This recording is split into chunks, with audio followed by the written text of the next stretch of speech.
नमस्कार दोस्तों। आज हम देखते हैं ऑपरेशन सिंदूर के बारे में। ऑपरेशन सिंदूर जम्मू कश्मीर के पहलगाम में 22 अप्रैल को पाकिस्तानी आतंकियों द्वारा किए गए निर्दोष भारतीयों की हत्या के जवाब में 7 मई को किए गए जवाबी कार्रवाई एयर स्ट्राइक को ऑपरेशन सिंदूर नाम दिया गया।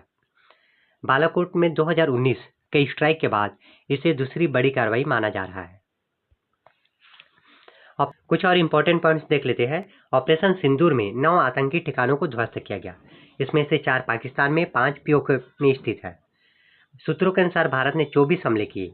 यह ऑपरेशन भारत की तीनों सेनाओं, जल सेना, थल सेना, वायु सेना का संयुक्त ऑपरेशन था। अब हम देख लेते हैं भारत ने कहाँ कहाँ पर हमले किए। तो यह है एलओसी। एलओसी के बाद 5 ऐसे जगह है ठिकाने, आतंकी ठिकाने, वहां पर हमला किया और 4 पाकिस्तान के आतंकी ठिकानों पर हमला किया। ये आतंकी ठिकानों का नाम दिया गया है: सवाई नाला मुजफ्फराबाद, सैयदना बिलाल मुजफ्फराबाद, कोटली गुलपुर, बरनाला कैंप, मरकज अब्बास कैंप, छठवा है मरकज सुभान अल्लाह बहावलपुर। ये सबसे इम्पोर्टेंट आतंकी कैंप था। मरकज तैयबा, सरजल और मामूना जोया। इसमें से देख लेते हैं 4 जो आतंकी कैंप थे, ठिकाने थे, वो जैश ए मोहम्मद के थे, 3 थे लश्कर ए तैयबा के और 2 थे हिजबुल मुजाहिदीन के। तो इस तरह से तीनों जो आतंकी संगठन है उसके 9 आतंकी ठिकानों को तबाह किया, जो बहुत ही महत्वपूर्ण आतंकी ठिकाने थे। इसके बारे में और कुछ इंपॉर्टेंट पॉइंट देख लेते हैं। ऑपरेशन सिंदूर में कौन कौन से हथियारों का प्रयोग किया गया? पहला स्कैल्प मिसाइल, दूसरा हैमर बम, तीसरा स्वदेशी ड्रोन।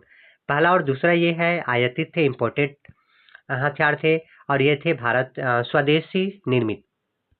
अब इन सब के बारे में देख लेते हैं। पहला हैमर बम, ये फ्रांस द्वारा निर्मित सेल्फ गाइडेड बम है। सबसे इंपॉर्टेंट पॉइंट है, सेल्फ गाइडेड बम है। इमेज लगा हुआ है, ये हैमर बम है। सटीकता के लिए ये नेविगेशन और इंफ्रारेड या सेमी एक्टिव लेजर गाइडेंस से लैस है, जो सटीक निशाना लगाता है। इसकी जो रेंज है 15 से 70 किलोमीटर। ये हैमर बम है। उसके बाद दूसरा उपयोग किया गया स्कैल्प मिसाइल, जो बहुत ही इंपॉर्टेंट है। ये फ्रांसीसी मिसाइल सिस्टम है, डे क्रूजर ऑटोनम लॉन्ग पोर्ट का संक्षिप्त नाम है। फ्रांस और यूके द्वारा निर्मित किया गया है। ये लंबी दूरी की क्रूज मिसाइल है।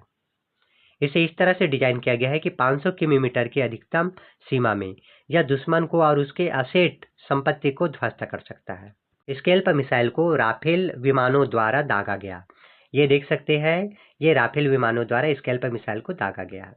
तीसरा हथियार उपयोग किया गया स्वदेशी ड्रोन, लोटरिंग कम्युनिकेशन के जो रूप में एक ऐसा ड्रोन जो किसी भी लक्ष्य पर हमला करने के लिए जब तक हवा में लटकता रहता है या चक्कर लगाते रहता है जब तक कि सही मौका नहीं मिलता।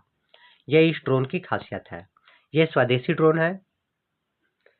यह एक आत्मघाती ड्रोन होता है जो हमला करने के साथ ही खुद भी समाप्त हो जाता है। इसे या तो नियंत्रित किया जाता है या खुद भी लक्ष्य का चयन करने में सक्षम होता है। ऑपरेशन सिंदूर में इसे बाहर से नियंत्रित किया गया। जैसे कि ऑपरेशन सिंदूर चलाया गया तो इसमें सीमा पार नहीं किया गया। भारत में ही बैठकर दुश्मनों के आतंकी ठिकानों को ध्वस्त किया गया है, सीमा पार नहीं किया गया है।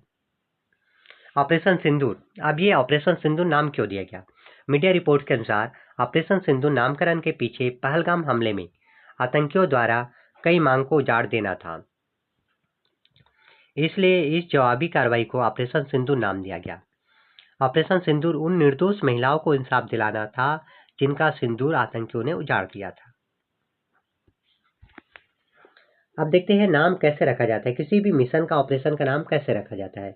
किसी भी मिशन के महत्व को देखते हुए उस मिशन का नामकरण किया जाता है। नामकरण के पीछे गोपनीयता, प्रेरणा और कभी कभी साइकोलॉजिकल माइंडसेट छुपा होता है। किसी भी मिशन का जो नामकरण किया जाता है उसका 2 नाम होता है, एक कोड नेम और एक सिंबॉलिक नेम। कोड नेम ताकि दुश्मन को पता न चले कि यह किससे संबंधित है, कौन सा मिशन है, और एक सिंबॉलिक नेम दिया जाता है।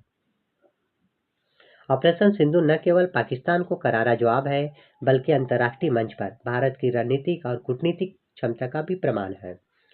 यह स्पष्ट करता है कि भारत अब आतंकवाद को उसकी भाषा में ही जवाब देने में पीछे नहीं हटता है। ऑपरेशन सिंदूर का briefing colonel Sofia Qureshi, wing commander Vyomika ने किया और साथ में विक्रम मिस्री, जो भारत के विदेश सचिव है, ये भी मौजूद थे। ऑपरेशन सिंदूर के बाद पाकिस्तान ने भारत के कई शहरों में हमला करने की कोशिश किया था।